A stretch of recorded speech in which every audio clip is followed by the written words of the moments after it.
आज का हमारा टॉपिक है laws of photoelectric emissions. Actually बच्चों, ये कोई लॉ नहीं है जैसे फिजिक्स में और लॉज हैं, जैसे ओम्स लॉ है, किरचॉफ लॉज है, न्यूटन्स लॉज है, इस तरह का कोई लॉ नहीं है। बल्कि जो हमने जो एक्सपेरिमेंट फोटो इलेक्ट्रिक इफेक्ट पर किया है, उसी में जो रिजल्ट ऑब्टेन्ड मिले हैं उसी की एक समरी है। क्योंकि बुक्स में लिखा रहता है laws of photoelectric effect, किसी बुक में लिखा रहता है fundamental laws of photoelectric effect. तो उस तरह के लॉज नहीं है बेटा, बल्कि क्या है, this are the results that was obtained from the experiment perform on the photoelectric effect, जिसका कि पूरा डायग्राम बना हुआ है। ये देखा आपने, एक इवैक्यूएटेड गैस, इवैक्यूएटेड जो है ये ग्लास ट्यूब है, इसको पूरा वैक्यूम कर दिया गया है। इसमें एक विंडो बनी हुई है, इस विंडो से एक सोर्स है हमारे, एक कोई मोनोक्रोमेटिक सोर्स ऑफ लाइट है या रेडिएशन कह सकते हैं, आता है, इस प्लेट पर पड़ता है, जिसको हम बोल रहे हैं एमिटर या कैथोड। और इस वाला जो ये वाला जो प्लेट है, जिसको हम बोलते हैं कलेक्टर या एनोड। इन दोनों के बीच में एक सर्टेन पोटेंशियल दिया जा सकता है, और इस पोटेंशियल डिफरेंस की वैल्यू चेंज भी की जा सकती है, इसकी पोलरिटी भी चेंज की जा सकती है। तो बैठी तो सब पहले एक्सप्लेन कर चुका हूँ बेटा जो ये। तो आज उसी का जो है ये कोई लॉज नहीं है, कोई बेसिक लॉज, कोई लॉज नहीं है, फंडामेंटल लॉज नहीं, बल्कि क्या है, रिजल्ट्स ऑब्टेन। ये जो है इसको लिख सकते हैं results obtain from the experiment, ये उसके रिजल्ट्स हैं। एक बुक्स में चूंकि लिखा रहता है, बन गया है, सिस्टम बन गया लिखने का, तो इसलिए इसको मैंने टाइटल इसका दिया है। तो ये लॉज है बेटा जो हम पहले पढ़ चुके, बस उसी की एक समरी है। एक्सपेरिमेंट से जो हमको रिजल्ट ऑब्टेन हुए थे, उसी के हमें क्या है, एक तरह से समरी है। जैसे देखा था आपने कि फोटो इलेक्ट्रिक करंट का इंटेंसिटी बढ़ाने पर क्या प्रभाव पड़ता है, फोटो इलेक्ट्रिक करंट का फ्रीक्वेंसी बढ़ाने पर क्या प्रभाव पड़ता है, स्टॉपिंग पोटेंशियल का जो है इंटेंसिटी पे क्या प्रभाव पड़ता है, एक्सेट्रा तमाम ग्राफ बना करके हमने देखा था। तो अब मैं इस एक्सपेरिमेंट को ज़्यादा एक्सप्लेन, इस सेटअप को ज़्यादा एक्सप्लेन नहीं करूँगा, क्योंकि ऑलरेडी 2-3 बार हो चुका है। तो आज इसको मैं ख़त्म करना चाहता हूँ। तो आज का बेटा जो ये लॉज है, यानी जो उसके रिजल्ट्स ऑब्टेन हुए, जो पहला रिजल्ट मिला था, हमने देखा था, when light of sufficiently small wavelength lambda is less then lambda zero is the threshold wavelength. Threshold wave बताई गई थी बेटा, वो मैक्सिमम वेवलेंथ होती है, वह मैक्सिमम वेवलेंथ होती है जिसके बाद फोटो इलेक्ट्रिक इफेक्ट नहीं होता, यानी मैक्सिमम वेवलेंथ है। इसके बाद अगर लाइट पड़ेगी इससे ज़्यादा की फ्रीक्वेंसी, इससे ज़्यादा वेवलेंथ की, तो उसमें फोटो इलेक्ट्रिक इफेक्ट नहीं होगा। तो इसको भी बता चुका हूँ मैं वर्क फंक्शन में।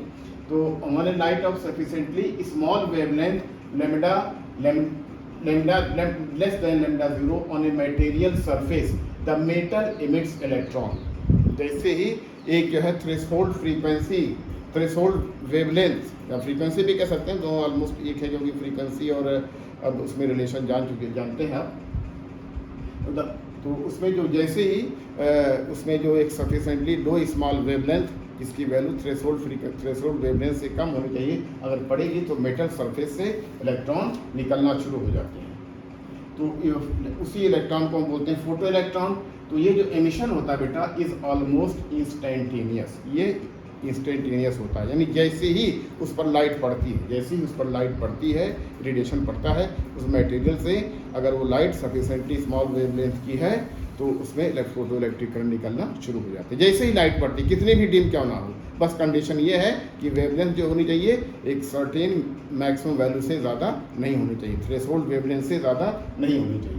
तो इस तरह से ये जो होता है कि इंस्टेंटेनियस प्रोसेस, यानी जैसे ही लाइट पड़ी फौरन एमिशन होना शुरू हो गया। और ये बेटा तभी पॉसिबल है जब लाइट का नेचर जो क्या हो, पार्टिकल नेचर। वेव नेचर से इसको हम नहीं एक्सप्लेन कर सकते हैं। वेव नेचर से देखेंगे, अभी कुछ न्यूमेरिकल आपके पास आपको मैं कराऊंगा, उसमें देखेंगे वेव नेचर अगर हम कंसीडर करेंगे, तो अगर लाइट वेव की तरह बिहेव कर रही है उसमें, तो एक एमिशन होने पर, इलेक्ट्रॉन को एमिट होने पर बहुत ज़्यादा टाइम लग जाता है। यहाँ तक कि एक न्यूमेरिकल मैंने देखा, अभी सॉल्व भी किया उसको मैंने, एक जैसे ही लाइट पड़ती है, अब हमने वेव कैरेक्टर लाइट का कंसीडर कर रहे हैं, तो इसकी वजह से जो एमिट होने में जो फोटो इलेक्ट्रॉन का जो टाइम लग रहा है, 6 महीने का भी टाइम लग रहा है, बहुत ज़्यादा टाइम लगता है।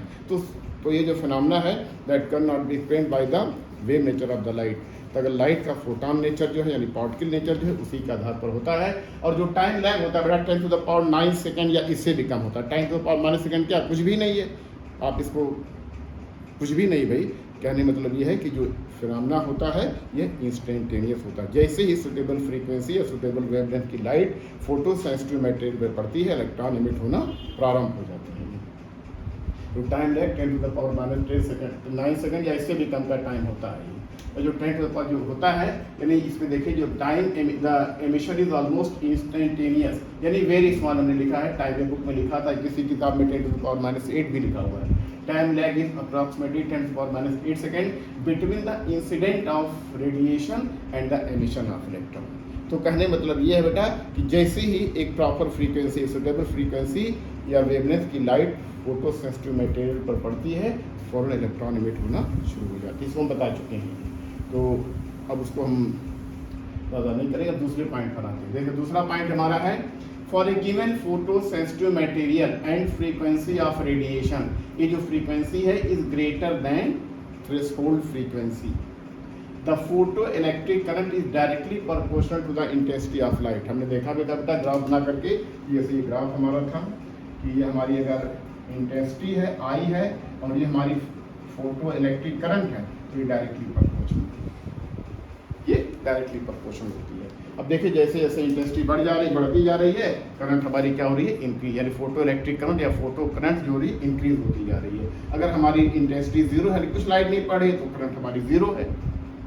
लेकिन कंडीशन क्या है कि जो इंटेंसिटी की लाइट आ रही है उसकी फ्रीक्वेंसी या उसकी वेवलेंथ एक सुटेबल वैल्यू से अंदर ही होनी चाहिए। यानी अगर थ्रेशोल्ड वेवलेंथ की हम बात करते हैं तो जो वैल्यू है थ्रेशोल्ड, जो हमारे इंसिडेंट रेडिएशन की जो वेवलेंथ है, थ्रेशोल्ड वेवलेंथ से कम या थ्रेशोल्ड फ्रीक्वेंसी से इक्वल या ज़्यादा होना चाहिए।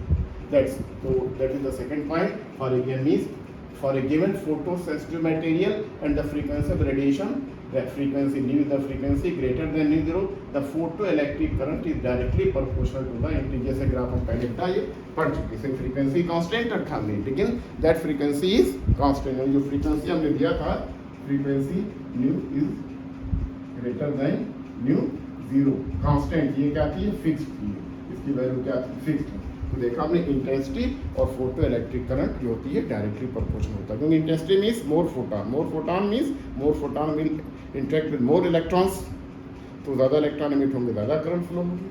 ठीक है, third point, for a given photosensitive material and frequency of incident radiation, saturation current is found to be proportional to the intensity of incident light. आपने देखा था ये वाला एक्सपेरिमेंट जो है, मैं एक बार इसको फिर से आपको यहाँ रिमाइंड करा दूँ। आज को अच्छी तरह से बताया मैंने, बहुत अच्छी तरह एक्सप्लेन किया था, इसको प्रीवियस मेरे वीडियो देखिएगा, उसको बहुत हेल्प मिलेगी आपको। और इससे बहुत क्वेश्चन आते हैं बेटा, ग्राफ से देखा, फोटो इलेक्ट्रिक इफेक्ट में ग्राफ वगैरह से बहुत क्वेश्चन है। जैसे देखा था आपने कि जो हमारी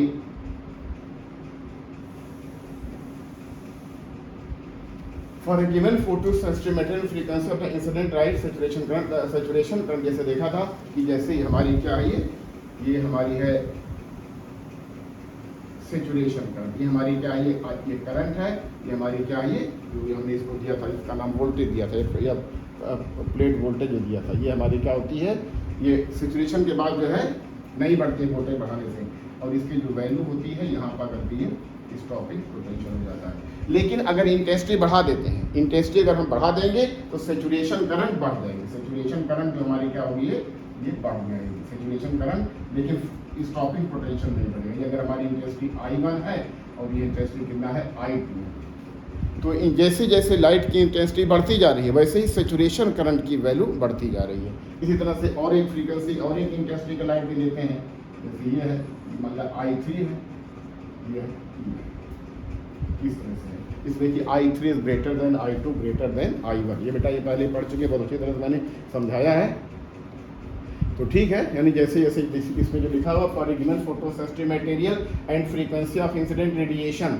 यानी हमने इसमें फ्रीक्वेंसी कांस्टेंट रखा, फ्रीक्वेंसी चेंज नहीं किया है, सिर्फ क्या किया है, इंटेंसिटी चेंज किया। हमने ये ग्राफ ड्रॉ किया, यानी जो अप्लाइड पोटेंशियल था बिटवीन कैथोड एंड एनोड, तो उस केस में क्या था, इंटेंसिटी बढ़ाने से देखा आपने सैचुरेशन करंट, पहले ये वैल्यू सैचुरेशन करंट की थी, ये वैल्यू थी, उसके बाद जब इंटेंसिटी थोड़ी बढ़ गई, I2 हो गई, तो हमारी सैचुरेशन करंट हमारी हो गई।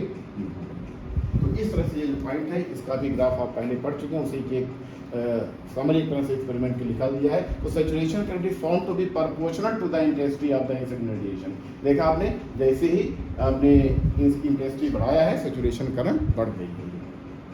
एंड और उसमें क्या है, whereas the stopping potential is independent of its intensity, जबकि स्टॉपिंग पोटेंशियल यानी वह minimum value of the negative value of the potential that is needed to stop the maximum energetic electron. जो maximum velocity electron होते हैं, maximum kinetic energy electron को रोकने, उनको भी नहीं जाने देता है कलेक्टर प्लेट पे या एनोड की तरफ। तो ये है कि देखा आपने इंटेंसिटी बढ़ी है तो सैचुरेशन करंट बढ़ गई है। सैचुरेशन करंट आईटी होगा तो सैचुरेशन करंट और बढ़ गई है, यानी उसके इंटेंसिटी के क्या हो रही है, ये इंटेंसिटी क्या हो रही है, प्रोपोर्शनल हो रही है। यानी जैसे इंटेंसिटी बढ़ रही है लेकिन डायरेक्टली प्रोपोर्शनल नहीं हो रही है कि एक स्ट्रेट लाइन ग्राफ ऐसा नहीं हो रहा है, क्योंकि ये प्रोपोर्शनल तो हो रही है लेकिन नॉट डायरेक्टली प्रोपोर्शनल। लेकिन स्टॉपिंग पोटेंशियल इज कांस्टेंट। क्या कितनी भी इंटेंसिटी की लाइट डालिए, इंटेंसिटी जो होगी उसका जो स्टॉपिंग पोटेंशियल होगा या कट ऑफ पोटेंशियल होगा that will not change at all. ठीक है, थर्ड पॉइंट हो गया। अब हम आते हैं फोर्थ पॉइंट। ये पहले हम ग्राफ डिस्कस कर चुके हैं, मैं एक तरह से आपको रिमाइंड करा दे रहा हूँ मैं ये। For a given photo point 4 for a given photosensitive material there exists a certain minimum cut off frequency of incident light called the threshold frequency। पहली बात हो चुकी है, जब हमने वर्क फंक्शन बताया था उस वक्त मैंने आपको बहुत अच्छी तरह से एक्सप्लेन किया था थ्रेशोल्ड फ्रीक्वेंसी या थ्रेशोल्ड वेवलेंथ। तो for a given photosensitive material there exists a certain minimum cut off frequency below which, यानी जो फोटो सेंसिटिव मटेरियल पे कितना अगर उसकी फ्रीक्वेंसी जो इंसिडेंट लाइट क्या रही है, अगर इससे थ्रेशोल्ड फ्रीक्वेंसी से कम है तो फोटो इलेक्ट्रिक इफेक्ट नहीं होगा। कितने भी इंटेंसिटी की लाइट डालिए, चाहे 10 वाट 100 वाट 50 वाट कितने भी लाइट डालिए, कोई फर्क नहीं पड़ेगा। अगर हमारी कट ऑफ फ्रीक्वेंसी या थ्रेशोल्ड फ्रीक्वेंसी से हमारी फ्रीक्वेंसी ऑफ इंसिडेंट लाइट जो क्या है अगर कम है तो नहीं होगा। यानी उसको photo electric effect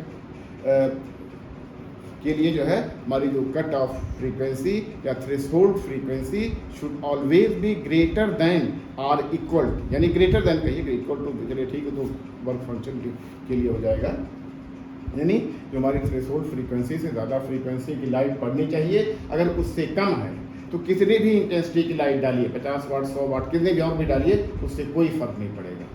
And the maximum kinetic energy of the emitted electron increases linearly with the frequency of the incident light that is independent of its light। जैसे हमने बताया था आपको कि अगर हमने क्या किया है क्या इसमें, अब इसी ग्राफ में थोड़ा और मैं बता दें, सब पहले पढ़ चुके बेटा, आप उसको देखिएगा जरूर, है उसको देखिएगा जरूर देखिएगा कि जैसे मान लिया कि ग्राफ वही है, ग्राफ हमारा जो है ये वही है, ये हमारा वोल्टेज है, ये हमारी ये है करंट, ये हमारा वोल्टेज है। तो अगर हमने देखिए बेटा लाइट इस पे डाला है, इंटेंसिटी अगर है, ये हमारी क्या है, ये सैचुरेशन करंट है, और ये अगर इसके तरफ लाएंगे तो ये हमारा हो जाएगा स्टॉपिंग पोटेंशियल। लेकिन अगर फ्रीक्वेंसी बढ़ा देंगे, तो सैचुरेशन करंट तो सेम रहेगी, सैचुरेशन करंट क्या रहेगी, सेम रहेगी, यानी ये जो सैचुरेशन, लेकिन स्टॉपिंग पोटेंशियल बढ़ जाएगा V नॉट, ये मान लीजिए V नॉट 1 है तो ये V नॉट 2, जबकि इसके लिए फ्रीक्वेंसी मान लीजिए न्यू 1 है, इसके लिए फ्रीक्वेंसी क्या है, ये न्यू 2 है। All these frequencies nu 1 nu 2 are greater than the threshold frequency. अब मैंने एक और है, ये एक और ले लीजिए, उसमें एक और फ्रीक्वेंसी लाइट ले लीजिए, तो उसमें सैचुरेशन करंट सेम रहेगी, लेकिन स्टॉपिंग पोटेंशियल V03 ये है फ्रीक्वेंसी 3। यानी इस पे जो देखिए ये हमारा तो ठीक है, ये हमारा सैचुरेशन करंट इसमें नहीं चेंज हो रही है। अगर हम फ्रीक्वेंसी को चेंज करें, सैचुरेशन करंट नहीं चेंज हो रही है, तो इस वक्त सैचुरेशन करंट हमारा जो है फ्रीक्वेंसी पे नहीं डिपेंड करती, बल्कि डिपेंड करती है किस पे, इंटेंसिटी पे, क्योंकि जैसा कि हमने पहले देखा था। लेकिन अगर हमने फ्रीक्वेंसी को चेंज कर दिया, जैसे इसमें देखा आपने, इसमें फ्रीक्वेंसी को चेंज कर दिया, फ्रीक्वेंसी एक बार न्यू 1 है, न्यू 2 है और न्यू 3 है, और ये जो फ्रीक्वेंसी है तो new 3 greater than new 2 greater than new 1, तो देखा आपने स्टॉपिंग पोटेंशियल भी क्या है, ज़्यादा है। यानी ये हमारा है V03 greater than V02 greater than V01। तो यही बात इसमें लिखा बेटा कि द मैक्सिमम काइनेटिक, अच्छा, no matter how the intense, यानी अगर फ्रीक्वेंसी अगर कम है तो नहीं होगा, लेकिन अगर फ्रीक्वेंसी से ज़्यादा है तो maximum kinetic energy of the emitted electron increases linearly with the frequency of the incident light. ये क्यों कहा है काइनेटिक एनर्जी के लिए? क्योंकि हम जानते हैं जो काइनेटिक एनर्जी होती है कि मैक्स इज इक्वल टू होती है EV0। अगर V बढ़ेगा, V0 बढ़ेगा तो क्या होगा? मैक्सिमम काइनेटिक एनर्जी बढ़ेगी। अगर V0 घटेगा तो हमें काइनेटिक एनर्जी भी हमारी क्या हो जाएगी? डिक्रीज हो जाएगी। तो अब देखा आपने इसमें तीनों वैल्यू डिफरेंट है। V03 यहाँ पे स्टॉपिंग पोटेंशियल जो है μ3 के लिए ज़्यादा है, इसके लिए थोड़ा सा कम है, इसके लिए सबसे कम है ये। तो जैसे जैसे V0 बढ़ेगा तो हमें क्या होगा? Kinetic energy will increase. यानी जैसे अगर हम इसको बढ़ाएंगे, V0 को बढ़ाएंगे, अगर V0 को अगर हम बढ़ाते हैं तो हमारी जो है कि मैक्स भी बढ़ जाएगी, मैक्स भी बढ़ जाएगी। तो वही कह रहा है कि डायरेक्टली प्रोपोर्शनल होती है। इसमें वही बात हुई है, the maximum kinetic energy the emitted electron increase linearly increase होगी, इंक्रीज लीनियरली विद द, क्यों लीनियरली इंक्रीज हो रही है? क्योंकि फ्रीक्वेंसी बढ़ाने से हमारा क्या हो रहा है? स्टॉपिंग पोटेंशियल बढ़ जा रहा है मेटल का स्टॉपिंग पोटेंशियल बढ़ जा रहा है ये। इसलिए जब स्टॉपिंग पोटेंशियल बढ़ेगा तो काइनेटिक एनर्जी भी उसकी इमिटेड इलेक्ट्रॉन्स की या फोटो इलेक्ट्रॉन्स की इंक्रीज करेगी। तो ठीक है बेटा, ये 3-4 पॉइंट थे।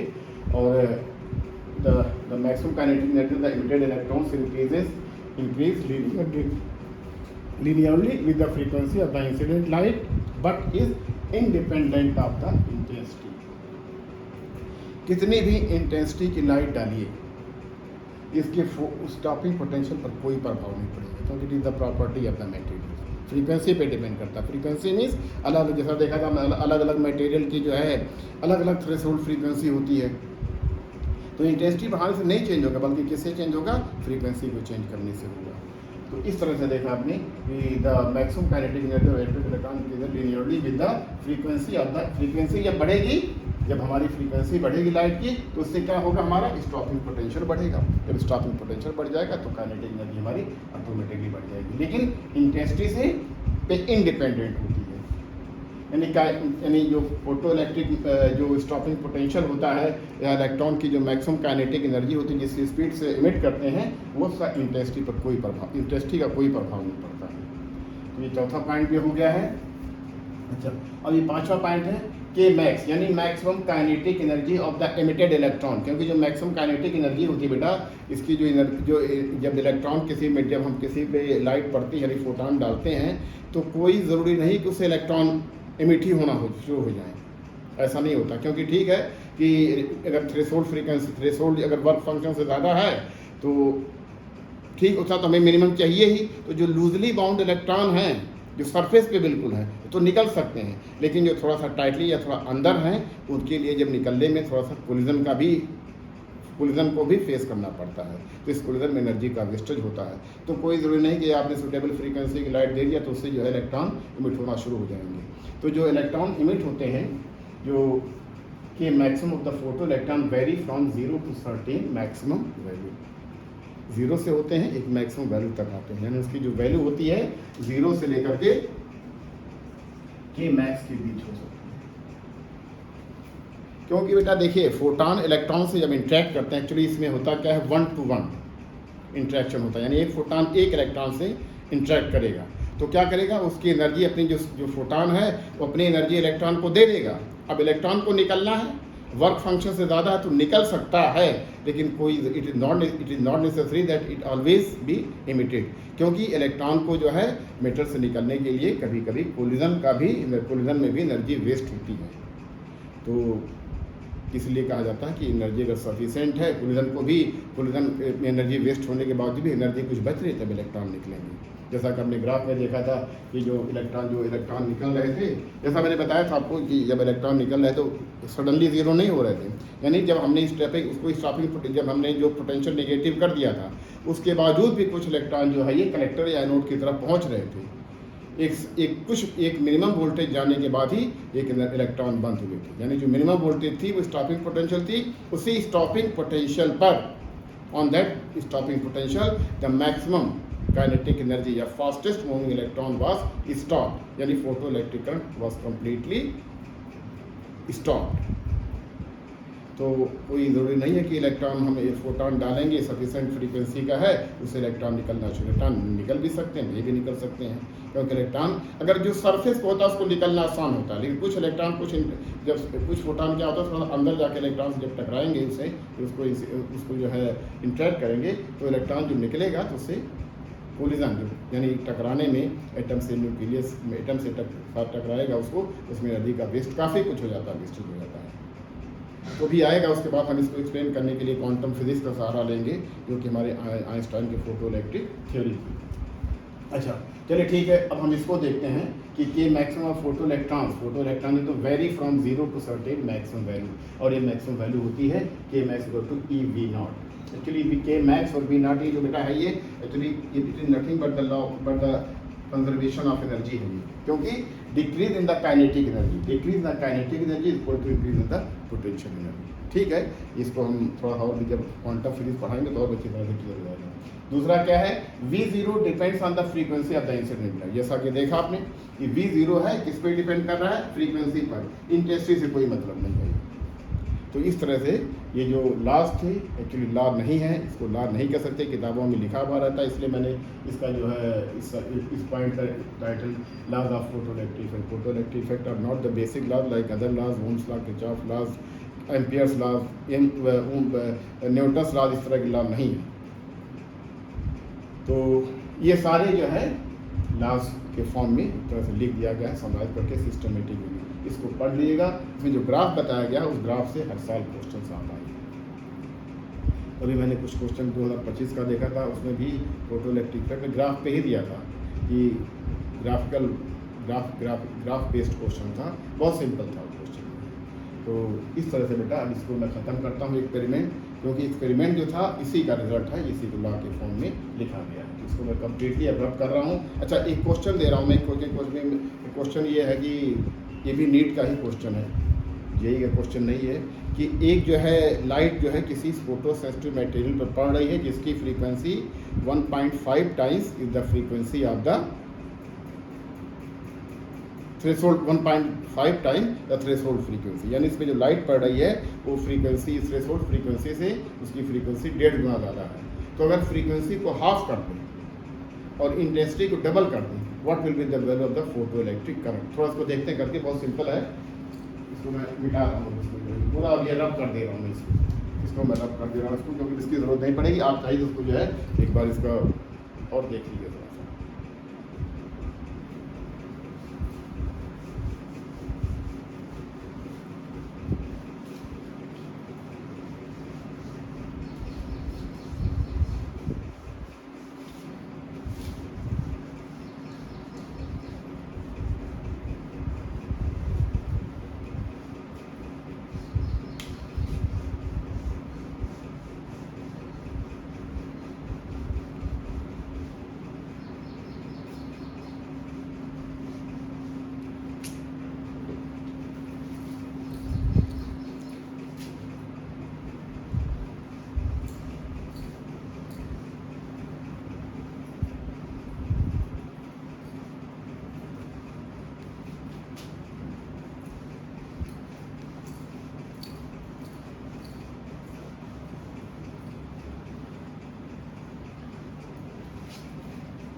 ये बेटा फोटो इलेक्ट्रिक इफेक्ट बहुत ही इंटरेस्टिंग टॉपिक है, इसका प्रैक्टिकल एप्लीकेशन भी बहुत ज़्यादा है। आप इसको देखिए कभी तो आपको हर जगह इसका एप्लीकेशन मिल जाता है, यहाँ तक कि जो सेंसर में जो डोर सेंसर हो उसमें होता है, मोशन पिक्चर में जो साउंड रिकॉर्डिंग के लिए होता है उसमें भी होता है, फोटोवोल्टाइक सेल भी होता है ये तो इस तरह से होता है। तो ये क्वेश्चन था, इसको मैं लिख रहा हूँ, उसके बाद मैं आपकी इसको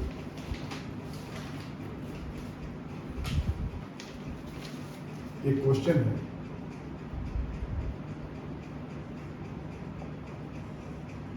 light of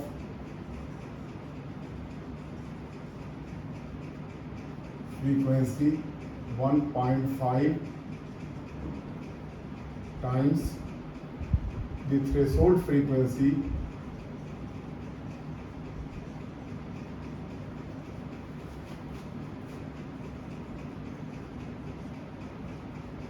frequency is incident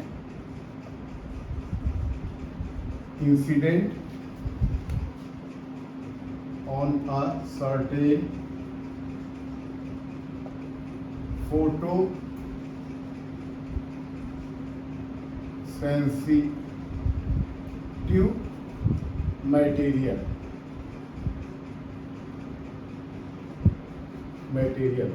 What will be the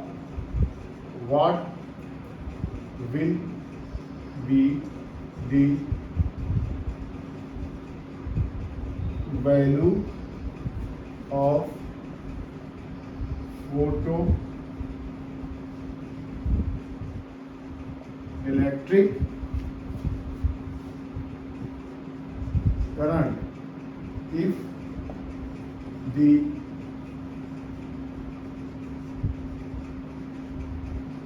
frequency is half and intensity is doubled.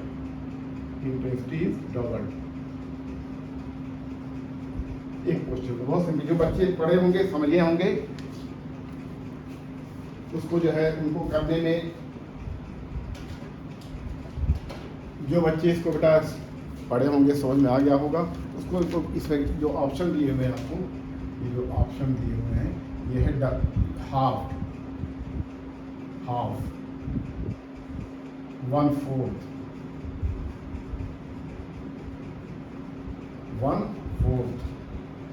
3, 0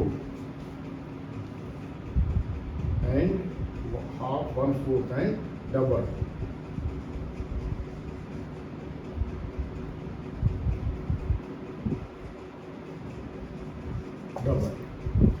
देखिए बेटा, इसका जो बच्चे समझे होंगे बिना किसी देरी के within second, no time, इसको सॉल्व कर देंगे।